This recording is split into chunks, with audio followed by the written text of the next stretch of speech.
are happy to say that today is the exact day that we've been open 10 years. So April 27, 2006, we opened our doors, and here we are. What's the difference between then and now with the hospital and the growth?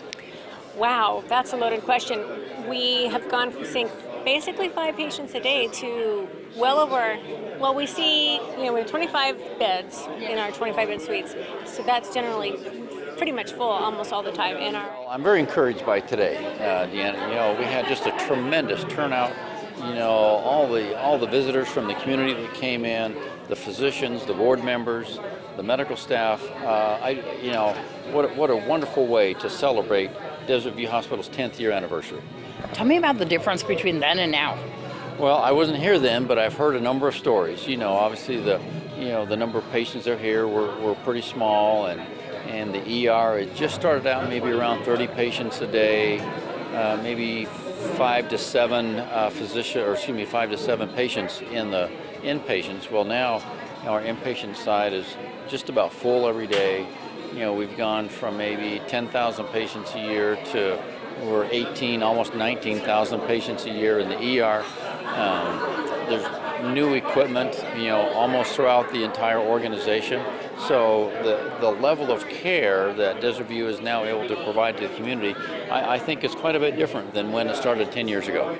I have had multiple positions here. Been very proud of the progress and the activity that's gone on here at the hospital and the lives that the hospital has actually been able to save. How long after the hospital started did you start here? I was here about 2.5 years after the hospital started. Actually, about 3 years. Tell me about the growth. The growth has just been amazing. Most importantly, the services. The physical plan has pretty much stayed the same. Had to change some things around, but the services that are offered here at the hospital are significantly different than when we opened and continue to evolve as we move forward. What do you think about the community, how much it's been able to use the hospital and what that has meant? Well, I think certainly the utilization of the emergency room has gone up exponentially. I heard some numbers today that it's up about 32% just this year, and people using the emergency room. Prior to the hospital being here, there was a lot of people that just didn't make it. So we're grateful for the opportunity to have emergency room physicians here 24 hours a day that take care of people, the opportunity to get them to a higher level of care if they need that, but most likely try and just keep them here so they can stay in their community, stay with their loved ones, and get better.